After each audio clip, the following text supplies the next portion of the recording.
ډېره مننه. بیا هم ښاغلی سردار حسین بابک صاحب، زه به دویمه پوښتنه همدغه مطرح کړم چې د پاکستان هیواد 15 کاله وشو چې په وجود کې راغلی دی، خو اوس هم که موږ نظر وکړو نو سیاست د اړي ګړي ښکار دی. ستاسې په خبرو باندې، ستاسو په ټکو باندې چې په پاکستان کې قومونو ته او په ځانګړي ډول پښتنو ته د دوی پالیسۍ نه د تعصب پر بنیادونو ولاړې دي. ولې کیږي؟ د دې علت څه دی؟ ګوره د دې په شا خو وجوهات دي. د ټول نه لویه وجه چې ده چې ولې موږ سره د دښمنۍ سلوک کېږي. ګوره تاسو دې ته اندازه وکئ چې که زه د یو کلي مثال تاله درکړم چې مثال زه په کلي کې پاتې کېږم، ته په کلي کې پاتې کېږې، نو دا ګوره بیا څنګه ممکنه ده چې ته به د ګاونډ سره تعلق د ورورولۍ نه ساتې، د اعتماد نه ساتې او د خواخوږۍ او د دوستۍ نه ساتې. دا ممکنه نه ده، ژوند ممکنه نه دی.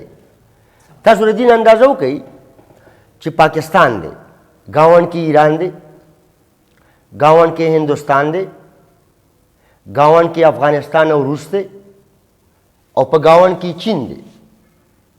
تاسو وګورئ چې 15 کاله د دې ګاونډ سره د پاکستان تعلقات خو دښمنۍ پاتې شو. امریکا کوم ځای کې پرته ده، خو امریکې سره تعلق خو د دوستۍ نه دی، د مجبورۍ دی، ګاڼه دی. نو دا د عوامي نیشنل پارټۍ سیاست دی چې وروره ګاونډ سره تعلق جوړ کا. چې که دا نعره تاسو وایئ چې پاکستان کا مطلب کیا لا الہ الا اللہ، نو بیا په لا الہ الا اللہ کې د آخري نبی د خوږ نبی وینا څه ده؟ د ګاونډي په حواله خوږ نبی څه وایي؟ نو آیا دا ریاست بیا د خوږ نبی په لار روان دی؟ دا افغانستان ګټې لوټې چا کو؟ دا افغانستان خودمختارۍ باندې قبضه چا وکړه؟ دا د خدای تعالی په کوم کتاب کې دي؟ او یو کام چې په پاکستان کې په کروڑونو خلک پاتې کېږي او په افغانستان کې په کروڑونو خلک پاتې کېږي چې ژبه یو ده، قومیت یو دی، نیکۍ یو دی، تاریخ یو دی، رسم و رواج یو دی، کم عمل یې هغوی سره وکړو او کم عمل یې پېښور او کویټې سره وکړو. په نن وخت کې که زه دا خبره وکړم چې پېښور، کویټه او کابل، اگرچې زه چې کله دا خبره وکړم په سوشل میډیا باندې زمونږ د افغانستان رونه خویندې چې دي هغوی په دې خبره ډېر بد ګڼي، خو انکار کولی شي چې تور انګریز پنجابي پېښور، کویټه او کابل پیزوانی کړي دي، ښکېل کړي دي. د دې نه پېښور انکار کولی شي او د دې نه کویټه انکار کولی شي او د دې نه کابل انکار کولی شي. د چا د خوشحالولو دپاره او د چا د خفه کولو دپاره خو به زه هم یوه خبره وکړم. خبره هغه ده چې ته د خپل قام دپاره وکړې او خبره هغه ده چې ته د خپلې خاورې دپاره وکړې. حقیقت دا دی چې کابل، پېښور او کویټه دا پنجاب، پنجابي، تور انګریز دا پیزوانی کړي دي، دا یې ښکېل کړي دي. او ګوره عوامي نیشنل پارټي په دې ټوله منطقه کې واحده پارټي ده، واحد ګوند دی چې د هغې سیاست واضحه دی، جامع دی او ولسي دی. دا کار پنجابی ولې کوي؟ ظاهره خبره ده د دنیا په مزل کې د دنیا سره د تګ په مزل کې به هر ریاست چا سره ولاړې؟ د آیسولیټډ ژوند نشي تېرولی، دا که هر ریاست دی. پاکستان غلط ځای ولاړ دی. پاکستان امریکې سره ولاړ دی. زمونږ دا خوشقسمتي ده چې موږ سره په ګاونډ باندې چین دی، موږ سره په ګاونډ باندې روس دی، موږ سره په ګاونډ باندې ایران دی، موږ سره په ګاونډ باندې هندوستان دی. دا زمونږ خوشقسمتي ده.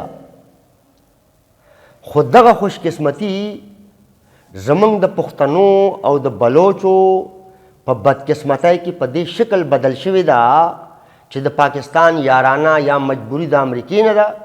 نو د امریکې کله روس سره جنګي نو هم زمونږ دا خاوره د جنگ میدانی، او کله به بیا چین سره د جنگونو ارادې او بنیادونه ږدي، نو هم دا د چمن نه والې تر هغه چتراله پورې او د لر او بر دا خاوره چې ده، دا بیا په دې کې د پاکستان په دې شکل باندې مداخلات چې اسلام آباد به د دې فیډریټنګ یونټ د پښتونخوا او د بلوچستان چې د پاکستان صوبې دي، چې د پاکستان آئین به ضمانت ورکړی چې د دواړو فیډریټنګ یونټس له او یا صوبو له به انتظامی او مالی اختیار ورکوي، برخه ورکوي، سیاسی اختیار ورکوي. نو بیا دا علاقه چې د جنگ میدان ساتي، نو دلته به جهالت هم ساتي، دلته به غربت هم ساتي، دلته به پسماندګي هم ساتي، او دلته به دا اولس چې دی د ژوند د هر ضرورت نه محروم هم ساتي. ځکه چې بیا د پاکستان چې پنجاب پاکستان دی او پاکستان پنجاب دی، نو هغوی ته د دې جنګ دپاره ځوانان هم پکار دي. نو جاهله، بې روزګاره، بې تعلیمه، پسمانده، بې هنره، بې ډوډۍ، د ضرورت د ژوند د هر ضرورت نه د محرومه ځوان غاړې ته ټوپک اچول چې دي، دا ډېر اسان دي. نو بیا دا د هغې امریکې دپاره کوي. د دوی پکې څه مقصد دی؟ ظاهره خبره ده، د پنجابي د مال مقصد دی، د مال، د اقتصاد. ته سوچ وکړه. او کله ناکله انسان حیران شي. زه نن ستاسو د دې انټرویو په ذریعه باندې دا تپوس هم کول غواړم چې آیا په دې پاکستان کې د سرمایه کارۍ، د صنعتکارۍ او د سرمایه دارۍ ماهران هم چېرته شته؟ که دا یي نو هغوی دې جواب ورکړي چې د پاکستان یوه صوبه پښتونخوا چې د شړشم د دانې نه راوالی، د شړشم د دانې نه دا دومره غټ غټ ماربل چې دلته پیدا کیږي، یعنی مزدور هم پښتونخوا کې پیدا موجود دی، اوبه هم موجوده ده، تیل هم موجود دی، قدرتی گیس هم موجود دی، د اوبو نه ارزانه بجلی هم جوړیږي، ځنګل هم موجود دی، سیاحت هم موجود دی، کویله موجوده ده، معدنیات هم موجود دي. یعنې زه تا ته په لنډو ټکو کې ویلی شم چې د کارخانې دپاره چې څه څه ضروري دي هغه پښتونخوا کې پیدا کیږي. بلکې که دا درته ووایم چې په ټوله دنیا کې د پښتنو دا خاوره هغه منفرده خاوره ده چې د صنعت دپاره دا خاوره یو ذره د بهر نه ضرورت نشته. نو دا یې ولې قبرستان کړه؟ پاکستان کو ایشیا کا ٹائگر بنائیں گے، خوشحال پاکستان، سب سے پہلے پاکستان، نیا پاکستان. سوچ تو ہوگا